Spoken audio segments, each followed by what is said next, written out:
ekam aksharam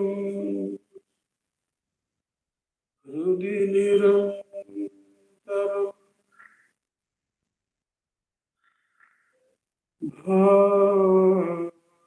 bhasate swayam likyate katham.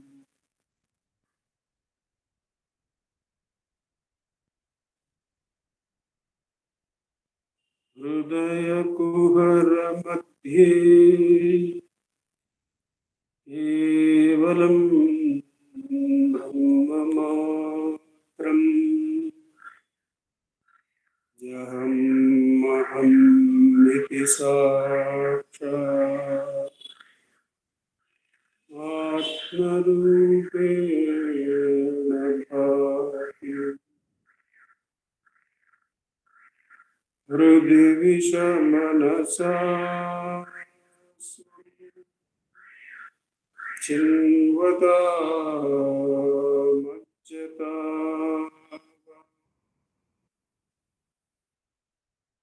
पवन चलन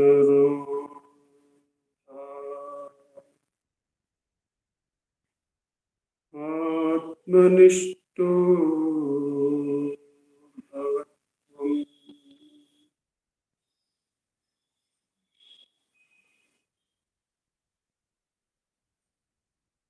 देहं ब्रह्मयो जडात्मकम् अहं बुद्धिर्न तस्यास्त्यतो नाहं तत्तत भावशुक्तिसमये सिद्धात्मसद्धा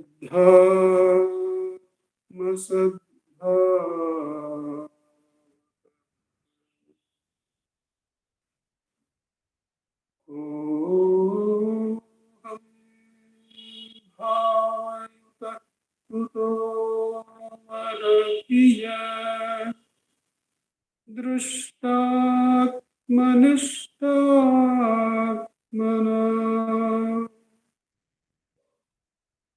सोऽहं स्फूर्तितया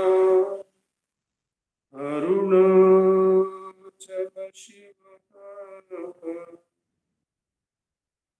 पूर्णो विभाति स्वयं सोऽहं स्फूर्तितया अरुणाचल शिवः पूर्णो विभाति स्वयं.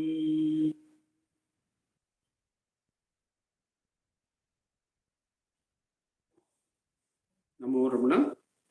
With Bhagavan's immense grace, we have been meditating on the Jnana Marga verses, the verses 15 to 30, 16 to 30 of the work Anma bodham. We have been relying on Bhagavan's Tamil translation of the Sanskrit original by Adi Shankara. To recapitulate the Jnana Marga shlokas, we can go back to, we are finding ourselves in the 25th and 26th verses today. Those are the verses to be taken up. But to just get back to 16 onwards, we can recall that in the 16th verse, the whole path was given an overview that the Jnana Marga is nothing but dehusking the Atma of all the Panchakoshas. Just like the rice is pounded from the paddy, and the rice is taken out after removing the husk. Similarly, the Atma Swarupa has to be brought out by pounding out or by gently removing the sheets, the 5 sheets. That is the 16th verse. 17th and 18th are about the Atma Swarupa, a gentle introduction to the Atma Swarupa, how it, though it is present everywhere, it will shine only in the intellectual sheet. And the 18th is about how the Atma is like Avaika Arasan, the witness, as other activities are going on, it is not affected by the activities in the Arasavai, in the Sabha. Now we can see that whole part. Then the Acharya goes to remove the senses, the activities of the senses. Then the intellect. In the intellect, how the various ragadveshas, they are present only in the intellect because they are all absent when the intellect is absent in deep sleep. Sondamavai pundikke. They must belong to the intellect only. And then the Atma Swarupa is reintroduced, not merely as that which is shining in the intellect, nor merely as the Arasavai Sakshi or the Arasan, but it is reintroduced in the 24th verse as by nature Sat Chit Ananda. Just like the sun is having the shining as its nature, just as water has coolness as its nature, just as Agni has the heat as its nature, the nature of Atman is Sat Chit Ananda. The Acharya has brought us up to this. He has gently introduced the Atma Swarupa stage by stage as something reflected in the intellectual sheath. When the intellectual sheath is purified, then as the witness of all the happenings, then not even that, he has taken us beyond that, and now he is going to introduce the primary suspect. In the next 3 verses, we are going to take 2 of them, 25th and 26th. Before that, let us see how this whole journey has been encapsulated in the story of Nidhaga and Ribhu. The journey we have discussed so far and the journey we have to discuss in the next few verses up to 30. That story, as all of us may recall, is quite simple in its outlay but quite deep in its content and pointers. The story is somewhat like this, that Nidhaga, though he has been trained in the ashrama of Ribhu, still has some Vedavasanas, some differentiations which appear due to the senses, the mind, the intellect, etc. So he has come back to his place of living, the town where he lives, and in order to give him his final upadeshas, the time having come, Ribhu comes in the guise of an ordinary villager, Patinathan.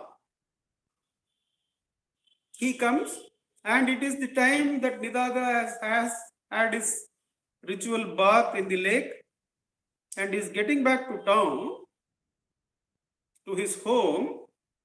But on his return, he finds a huge caravan, a huge procession led by the king of that place, the king seated on the elephant and the ambari in all his royal glory. And seeing that, as no one can come in the path of the king, Nidhaga decides to stand aside and let the procession go through. And Ribhu the great Rishi, he comes and stands beside Nidaga in the guise of an ordinary villager. And he queries Nidaga, "Oh sir, why are you standing? You are on your way. Why are you standing on the side of the road?" And so easily everything is visible to Nidaga, and in his consternation, he looks at this person and says, "The procession of the king is going. Can't you see that the procession of the king is going? And we being ordinary citizens have to give it the way." "Oh, is it so? The procession of the king? Where is the king?" And Nidaga says, in reply to the query of Ribu, who has asked, "Where is the king?" or "Who is the king?" Nidaga says, "Can't you see? There is this elephant and there is the king." No, but which is the elephant and which is the king? I can see the general direction. Which is the elephant, which is the king? And Nidaga is getting frustrated, but then with great patience he says, "See, can't you see? The one below, that is the elephant. And the one above, that is the king." Oh, you have introduced two more things which I don't understand. I first of all did not understand all the things you said earlier. Now you have introduced above and below. What is this above and below, O Nidaga? Sorry, probably he didn't ask by his name. What is this above and below? And Nidaga, at the height of his frustration, he pushes the villager down forcibly and sits on top of him and says, "See, you are below and I am above." And Rubu, in all his apparent innocence, he asks, "Oh, now we have introduced two more things. Please tell me, what is this you and what is this I?" And that is when Nidaga realizes that this must be his teacher, his guru, and falls at his feet. The gradual way in which the story unfolds is very interesting. That is the path delineated in the verses. That Nidaga begins with the bondage through the senses. That he describes that I can see through my eyes the king and the elephant. So first comes the senses. That has to be removed in the enquiry, because that cannot be the Atma. That is what one of the verses says. Then the concepts above and below. There is no above and below in the space-time continuum called the world. There is only above and below in the mind. So when the Guru asks, "What is this above and below?" all the mental concepts, we really don't understand what they are, but still go on using them. What they really are, we really don't understand, but keep on using them. Many scientists have found the truth that we don't even know what the eye is. If you ask what it does, they can say, but what it is, no one can say. Science now understands it doesn't know what the eye is. Similarly, we don't know what those things are, but then keep using them because they are usable. And by asking what is this above and below, the mind is questioned, and from there he takes to the root. He takes to the root of Ajnana as what is this you, what is this I, what is this second person, and what is this first person. The first person being the first culprit after the rising of whom all other things rise. Bhagavan covers this whole area in the 3 verses as far as the senses and mind are concerned. Mind not in detail, but in the 3 verses, verse number 5, 6 and 7, verses 5, 6 and 7 of Ulladu Narpadu. If you recall, in Ulladu Narpadu, Bhagavan would have said, first let us start the enquiry with the world, which Acharya has also done. But then, is there a world apart from a body? Udalandri undo ulagam. Has anyone perceived a world without himself identifying with a body? Udal vittu ulagathai kandar ularo kadar. That is, has anyone perceived the world having himself dropped the identity with the body, as in deep sleep or in the jnana avastha, the turiya avastha? Has anyone seen any world? Then comes how the ulagaim pulangal uruveru andram aim pulanaim porikku pulanam ulagai manam ondru aim porivayal orndidudalal manathai andri undo ulagu. So can this world exist apart from the mind? Because what is the world? World is nothing but the 5 senses, the form of 5 senses. We have been given these limitations, so we see reality like the sensory form of the world. The snakes and bats, their limitations are different. They live in a different world. Their reality is totally different because their sense perceptions are different. But the sense perceptions arise and are used by the one mind. Therefore, can the world exist other than the mind? Manomayam tad bhuvanam vadamaha. Then the final touch as to ulagu arivu ondrai udithudungum enum ulagu arivu tannal olirum. The beauty of it is that only if you take the world to be real, the time appears to be so huge, billions of years. And we are so small, having a lifespan of hardly anything in comparison with the lifespan of the world. Our lifespan is appearing to be so minuscule.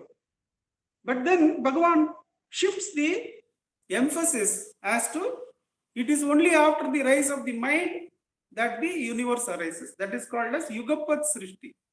Therefore, Ulagum Arivum Ondrai Udithudungum. They arise and set simultaneously. Ulaga arivu tannal olirum, ulaga arivu tondri maraidarkidanai, tondri marayadolirum, undramam afde purul. That is, for the ulaga arivu, Lakshman Sharma ji says it is ulagai virivirum arivu. That is the mind that expands as the universe. If you go to the source of the mind which expands as the universe, then you go to the source of the world also. And that arises after the rise of the I thought. The mind arises. What is the mind? Mind is nothing but made of various thoughts, all of which arise after the rising of the I thought. All the thoughts subsist during the subsistence of the I thought. All the thoughts subside with the subsidence of the I thought. So literally the I thought is the mind. If you find the source of the I thought, you find the source of the mind, find the source of the universe. And that is how that enquiry completes and takes us to the Atma Swarupa. The culprit is introduced as the I thought, after the rise of whom only everything else rises. And the Acharya introduces the culprit here in these verses 25 and 26 and 27 also. Let's take 25 and 26 today. சத்து சித்தென்ன தகுமான்ம அம்சமும் புத்தி விருத்தி புகழ் ஒன்று ஒத்த இரண்டோடும் மூடத்தால் யான் அறிகின்றேன் என்று ஒருத்தன் தொழில்படுவான் சத்து சித்தென்ன தகும் ஆன்ம அம்சமும். The existence consciousness of the Atma, the existence consciousness of the Atma. We have seen in the previous verse, the Atma's nature is existence, consciousness, bliss, which is nityam, which is always so, which is natural, and which is not something that is an attribute. The existence, the consciousness, the happiness are all one and identical with the Atma Swarupa. Out of that, in this verse, the Acharya takes, how does the knower arise? The equivalent verse in Ulladu Narpadu is ஜடவுடல் நான் என்னாது சச்சித்து உதியாது. ஜடவுடல் நான் என்னாது சச்சித்து உதியாது உடலளவா நான் ஒன்று உதிக்கும் இடையில் இது சிஜடகிரந்தி பந்தம் ஜீவன் நுட்பமை அகந்த இச்சமுசாரம் மனமெண். Bhagavan would have brought the ahankara as the root of all the problems. The Acharya doesn't go to that extent because he is going to use nididhyasana as the sadhana. In the verses that we find in 41 to 51,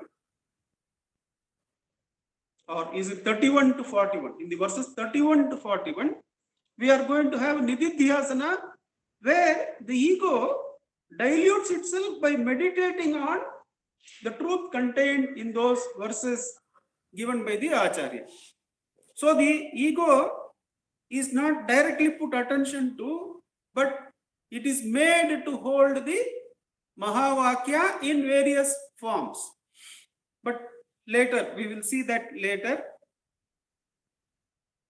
Here, just as in Bhagavan's words that Jadavudal Nan ennadu Satchit Udiyadu, here instead of Jadavudal, the Buddhi is taken. The Buddhi is also equally inert because it doesn't have light of its own. It doesn't have consciousness of its own. In one of the talks, Bhagavan says, the intellect is absolutely useless in seeing the self. Because intellect is outward turned, and to see the self, you have to be inward turned. The intellect is absolutely useless in seeing the self. Therefore, the intellect has to be killed or has to be merged with the source from which it arises. What I do is the old calendars of Bhagavan, the old years. This is from 2018 calendar which we have at home, July month. This is the quotation. So every morning after satsang or before satsang in the morning, we can see that quote. This quote is there that the intellect is of no use in seeing the self because it is turned outward at other thoughts, at analysis, at subtle analysis, but still analysis. It is not selfward turned.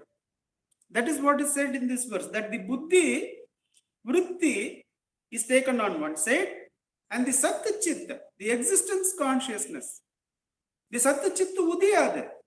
What Bhagavan says, the Satchit does not arise. Jadavudal nan ennadu. But then both these are combined. The Sattva-chit, the existence and consciousness from the Atma Swarupa, or the existence hyphen consciousness, not and, the existence hyphen consciousness of the Atma Swarupa and the vritti nature of the buddhi are combined, and someone arises in between and says, I know. Someone in between, neither the Satchit can arise, nor does the buddhi has the Chaitanya to arise. But the vritti nature, the jada vritti nature of the buddhi and the existence consciousness of the Atma Swarupa are combined by some entity in between. That's what we call as the ego, who comes and says, Otta irandode moodatta, out of ignorance, if one understands that one's nature is Satchit, existence consciousness, then one would not use the vritti. One would not identify with I know. Tannai arindidil pin ennai uladu ariya. In the Atma Swarupa, in the Satchit, if one is abiding, then the triad of knower, knowing, known gets annihilated or is transcended. Because the Sat-Chit in the Atma Swarupa are one and the same. It is the Spurana, it is the I, or I am. So it doesn't have the knowledge of another. The Mei Aham of Ishvara, is said to know no other.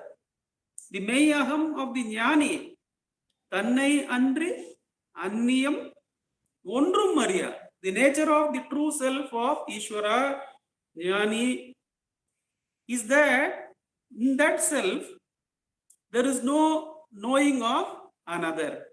But then here in the samsara, somebody arises in between the buddhi and the Atma and claims, I know. So what is this pointing out to? Whenever we stray into the area of I know, one has to be alert to get back to the self. Because the intellect is quite frustrating in nature, because it is so subtle that the intellectual enquiry brings a lot of pleasantness when we are in the intellectual enquiry state, because the thoughts there are subtle. See, just like we can get used to the happiness of a very positive thought, we can keep remembering the good photographs that are there at home in the album 20 years back, 40 years back. I had gone down with the Nidaga story in mind to just tell that to Amma.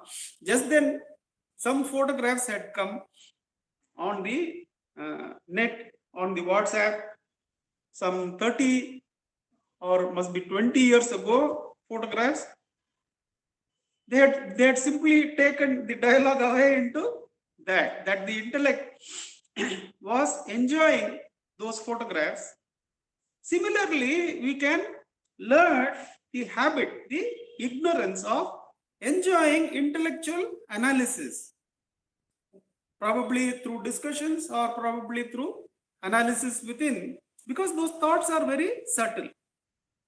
Now, there one has to take care and know that there the ego has arisen. Arigindren, that I know. ஒத்த இரண்டோடு மூடத்தால் யான் அறிகின்றேன் என்று ஒருத்தன் தொழில் படுவான் ஓர். There is this ego which arises and says, I know, and the Acharya has come to the root of the problem by pointing out the ego. He is not going to directly suggest the Atma Vichara, the who am I, as the method to eliminate the ego, but then method to eliminate the ego will be suggested as Nididhyasana. That is later, but at least these verses bring us to the root problem. These three verses, 25, 26, 27. So here something arises. He has talked about the sensory, he has talked about the emotions, he has talked about the mind. In between, he has introduced three verses on the Atma Swarupa initially the Atma Swarupa as something that can be reflected only on the pure intellect, then the Atma Swarupa as a Sakshi, then the Atma Swarupa whose very nature is Satchitananda, and the Acharya has brought us to the root problem. In another 3-4 verses, he is going to finish delineating the Jnana Marga. In this verse, he has introduced us to the primary or the root cause of the ignorance, something that arises between the Buddhi and the Atma Swarupa. The Buddhi is Jada, therefore it cannot say I know. The Buddhi does not have light of its own. If it had some light of its own, it should have been there even in deep sleep. So it gets light from somewhere else.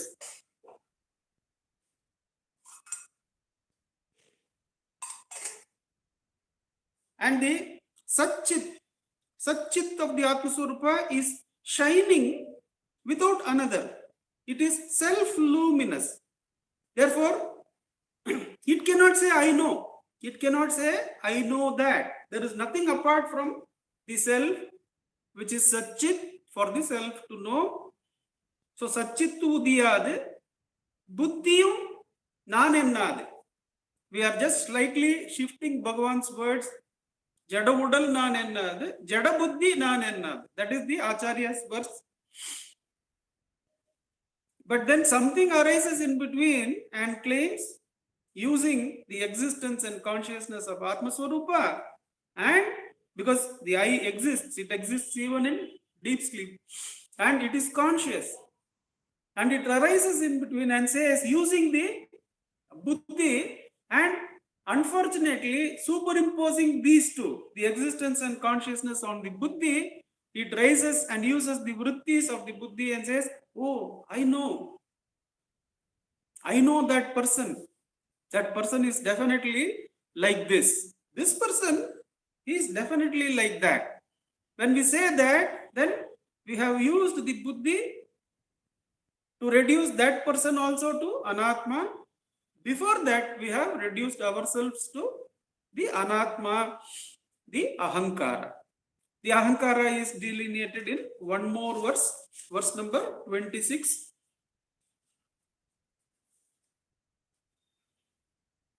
Endrum vikaramiladaatma buddhiyum endrum அறிவின்றியதே என்றாலும் ஒன்றிய ஜீவனே எல்லாம் தெரிவான் செய்வான் காண்பான் பாவத்தான் மாமோகிப்பார். The 2 points we had discussed, endrum vikaramiladu anma. The Atma Swarupa has no vikara, has no changes. It is absolutely pure, self-luminous, shining by itself, independent of everything else. Endrum vikaramiladu anma. Buddhiyum endrum அறிவின்றியதே. The Buddhi is also not having consciousness of its own. However, என்றாலும் ஒன்றிய ஜீவனே. However, the combination of these two, the Atma and the Buddhi, somehow in between these two, the Acharya uses Buddhi, Bhagavan uses Deham. Bhagavan's Deham is clarified in verse number 5 of உள்ளது 40. To go back again, உடல் பஞ்ச கோஷ உருவதனால் ஐந்தும் உடல் என்னும் சொல்லில் ஒடுங்கும். See how Bhagavan uses the word udal to include all the 5 koshas. Here the Acharya, having removed or having dehusked the senses, the doership of actions that is present in the mind, and the knowership of knowledge present in the intellect, the preceding verse, he now comes to directly pointing out that in between these two arises the ego, which does all those things, which says that, which Atma doesn't say that Terivan, Seivan, Kanban, Bhavatan, Mamohi.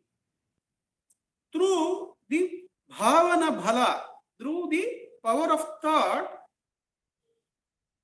the power of desiring, this Jiva is the root of all knowing, doing, seeing.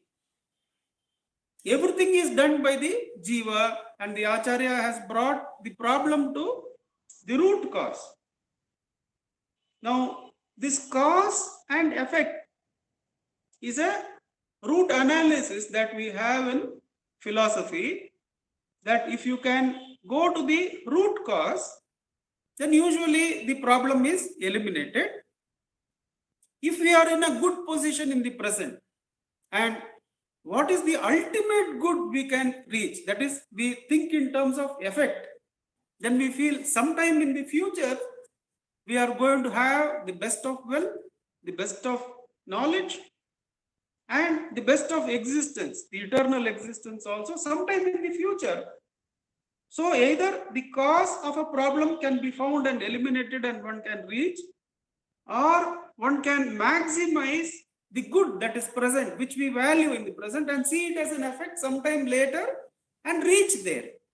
This is the usual practice we have, isn't it? Suppose somebody is in trouble, he comes and tells us, I am in such and such a trouble. Immediately that model from Japan, you drop down, say, let us go to cause analysis. What is the cause for this trouble?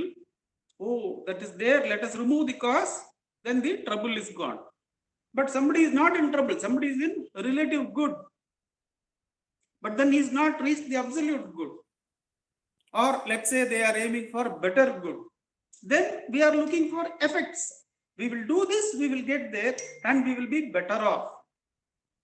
But then what happens in the mind? Ondrai udithodungum, when Bhagavan says in verse number 7, Ulagum, Arivum, Ondrai udittu odungum, then the cause and effect are brought to the same spot. The cause of the whole universe, the effect of the whole universe, where it is going to end, where it has all begun, where it is going to subside, is in the one and the same spot from where the mind is arising and setting. What is the mind? The mind is nothing but the I thought. So by taking us to the root of the I thought, Bhagavan has brought this cause effect analysis very close and then finished it off in the source. See, usually when we say that in the Aristotelian method, that when we do the cause analysis in the mind, the effect is also one of the causes. Suppose we are making a dining table. This is the usual example given in philosophy. Suppose we are making a dining table. Then the material cause is the wood. The effective cause is the way you are going to make the then the technical cause, and the ultimate purpose, the effect, the ultimate purpose is also one of the causes of making the table. In the mind, what is the ultimate purpose of a dining table? The ultimate purpose of a dining table to have better dining comfort, let us say. Then before making the table itself, that is one of the causes in the mind. So if you take the whole creation to the mind, then the cause and the effect are present in the same place. It's not separated by time. They are merely two thoughts, and both cause and effect arise only after the rising of the I thought. And the cause effect analysis, the duality of cause and effect, is completely over when we take it to the source. There is no need to see that the present misery must have caused sometime in the past, or the present relative good can be maximized sometime in the future. That is completely eliminated by taking The whole creation is in the mind. Manomayam tad bhuvanam vadamaha. And both mind and the world rise simultaneously and set simultaneously. But it is the world is seen after the rising of the mind, and the mind arises after the I thought.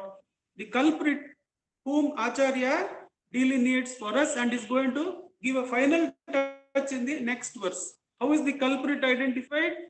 Neither the Sat, which is the Sat Chit, neither can that arise, nor can the Buddhi have this Chaitanya, because Buddhi by its nature is Jadam, it gets light from somewhere else.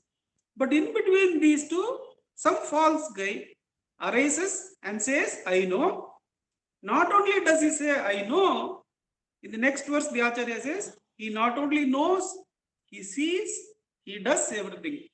And that is what Bhagavan says, that this fellow who rises from the source, after whom the whole mind arises, is the whole root of all misery. ஜடவுடல் நான் என்னாது சச்சித்து உதியாது உடலளவாம் நான் ஒன்று உதிக்கும் இடையில் இது சிஜட கிரந்தி. This fellow is the illusory mixture of chit and jada, two opposites which can never come together. Chit jada granthi bandham jeevan nutpamai ahandai ichamusaram manam. The whole samsara is nothing but this chit jada granthi which the Acharya and Bhagavan have brought to our attention. And Bhagavan asks us to directly put attention on that false fellow who is the root cause of all the misery.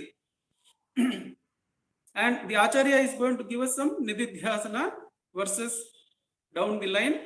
But let us sit in Atma Vichara for the next 15 minutes or so till 8 o'clock, when we can listen to Akka on these two verses 25 and 26, primarily about the Ahankara.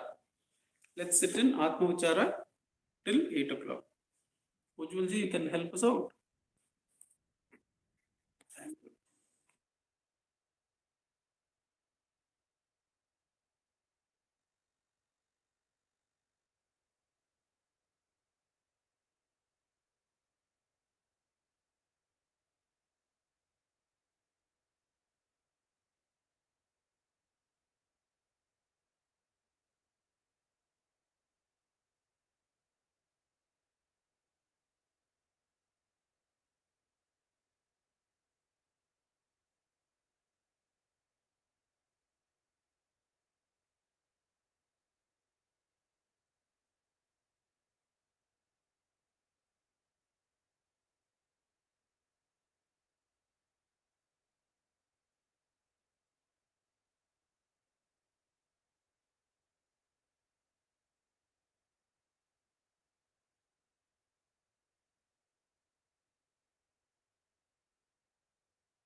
Namo Bhagavate Shri Ramanaya.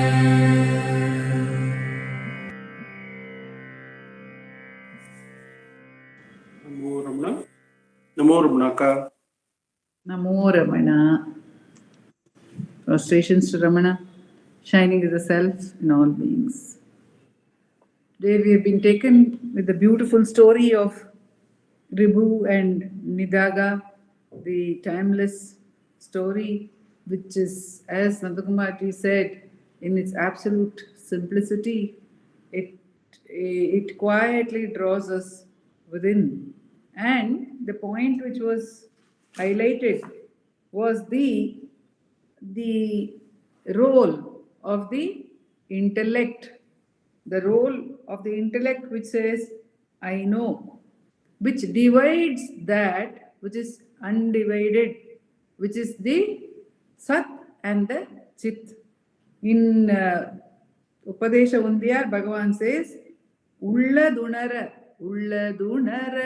Unarvu வேர் ஒன்றின்றி உள்ளதுணர்வாகும் உந்தீப்பர உணர்வே நாமாயுளம் உந்தீப்பர. There is nothing apart from the existence to know it. Sattayahi chit, chittayahyaham, Bhagavan says. The Sat and the Chit are indivisible, but the intellect rises with the thought, I know. The intellect intercedes with the thought, I know. I own the, I know what? I know that I exist.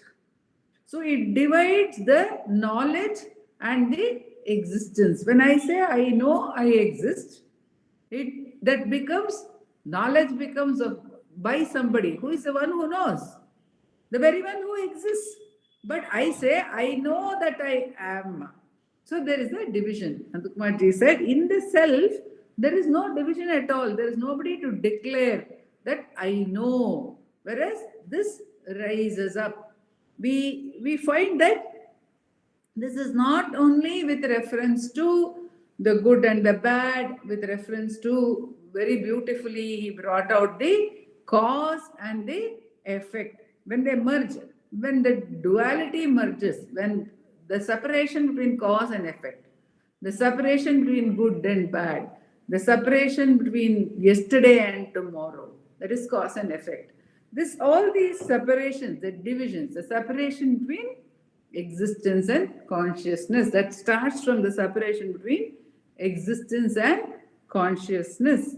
So this separation, it claims the existence. Even in our sadhana, it claims existence. How does it claim?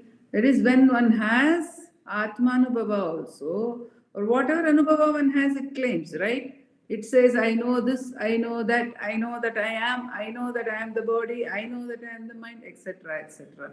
So when the experience of the self happens, then when it is not sustained, when one comes out of that samadhi, when one comes out of nirvikalpa, or the time when the subsidence has happened, then one says, oh, I know that I experienced this.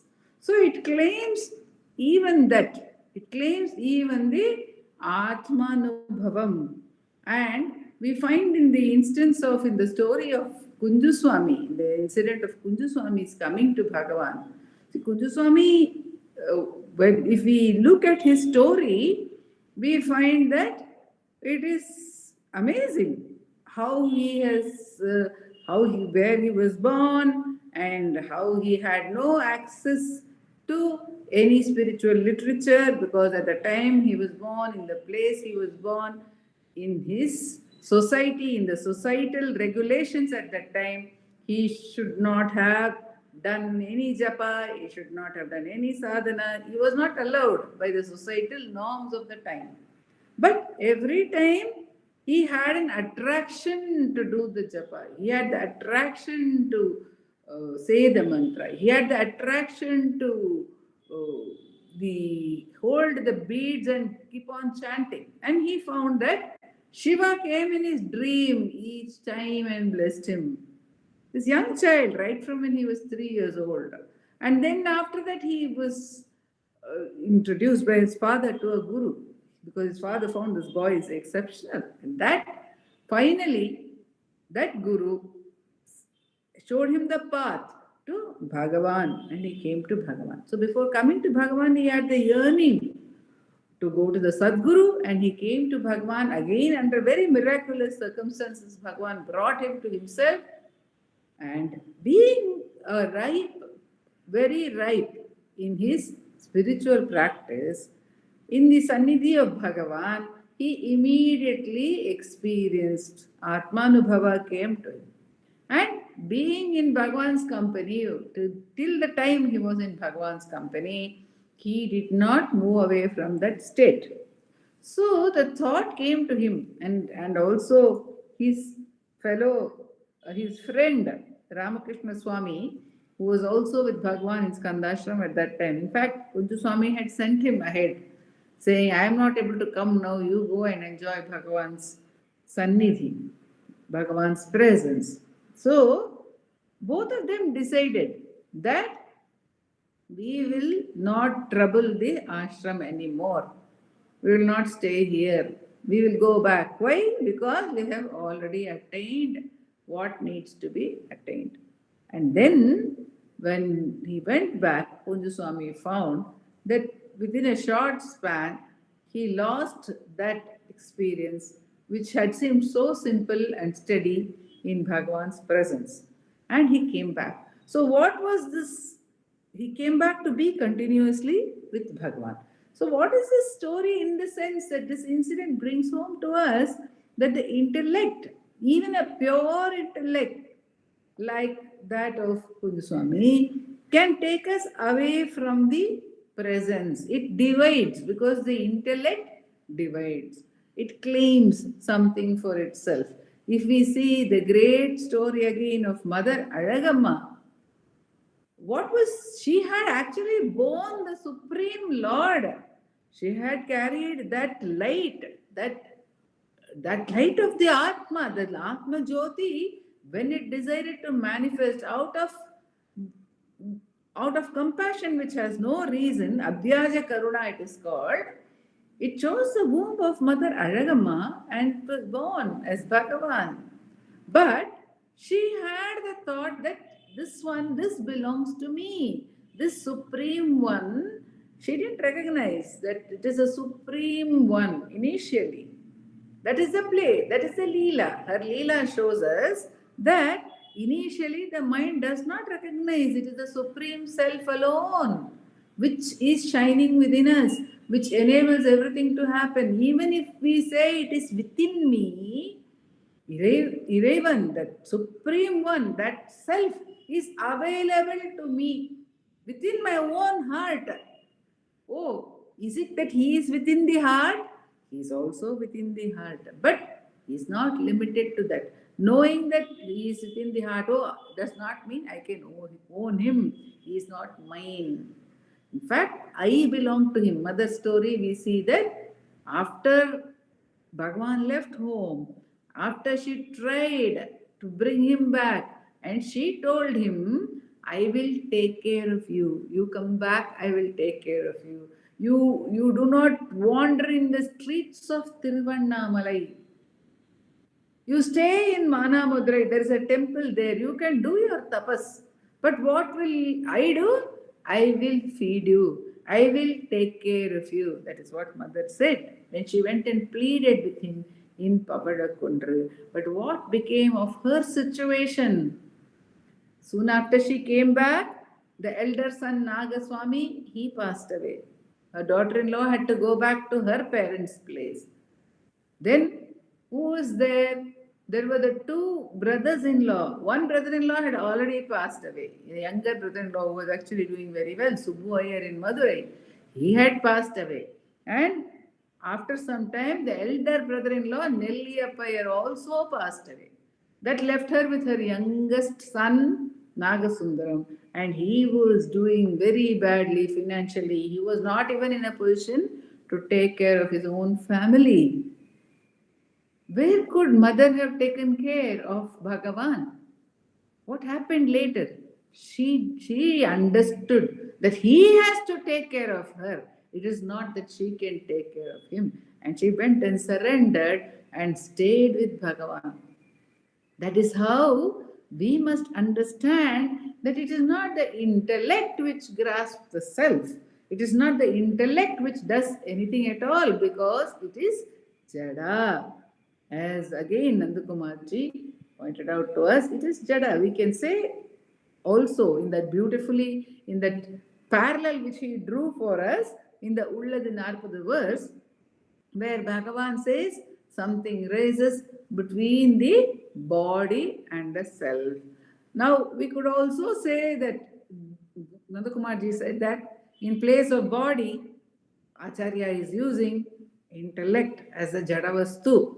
We could also say perhaps that the intellect here is used in the sense of the ahandai, or the that which rises in between, that buddhi which rises in between, and which of course then divides the uh, whole of our experience, constantly divides. Now Bhagwan, he says very sweetly, he says that he initially, in this very sacred month of July, when he did the self-inquiry once and for all, as a boy of 16, on the 17th of July 1896 in Madurai, when he was alone.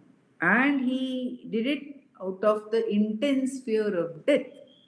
And he internalized intensely and asked, who am I actually?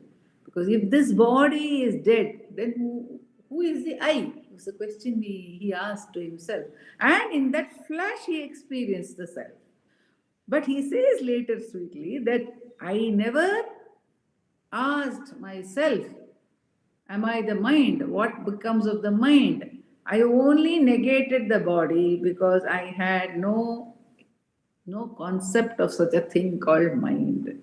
He had no mind. But when he explains the process to us out of his compassion, when he explains it to Shiva Prakasham Pillai in the path of self-inquiry, he understands that for us, the mind is what rises and says that I am the body. It is the mind which rises. For us, the mind is the in-between entity. So that is why he has called it that Chit Jada Granthi. But of course, Bhagavan also says that in Bhagavan's parlance, the mind is also the intellect.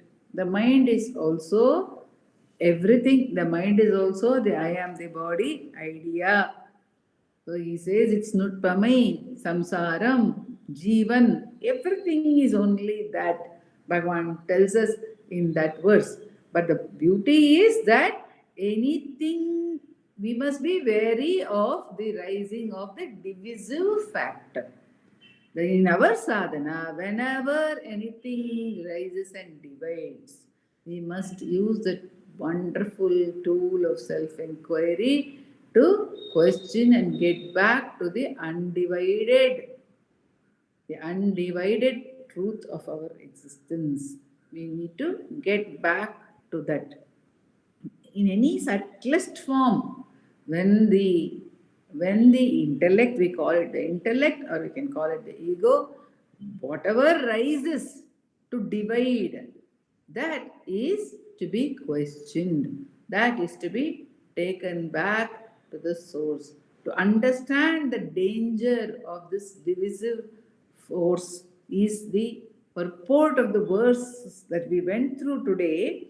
The main essence is to understand this danger and to get back, not allowing probably the verses to come, as Nandakumarji says, the Nididhyasana will focus. I am not familiar with the work, but perhaps will focus on understanding the rise of the divisive force. And in any case, based on today's verse, we can understand how it rises, how it takes us away. Anything which takes us away, which draws us away, is dangerous. It should be questioned, it should be brought back, it should be turned back to the source at the earliest, at the very point when it rises, says Bhagavan. Otherwise, it can lead us astray into various jungles of the intellect. Therefore, we must remain wary by His grace and turn back from moment to moment as and when this divisive intellect arises, question it and get back to the source. Om Namo Bhagavate Sri Ram. Namo Ramana to all.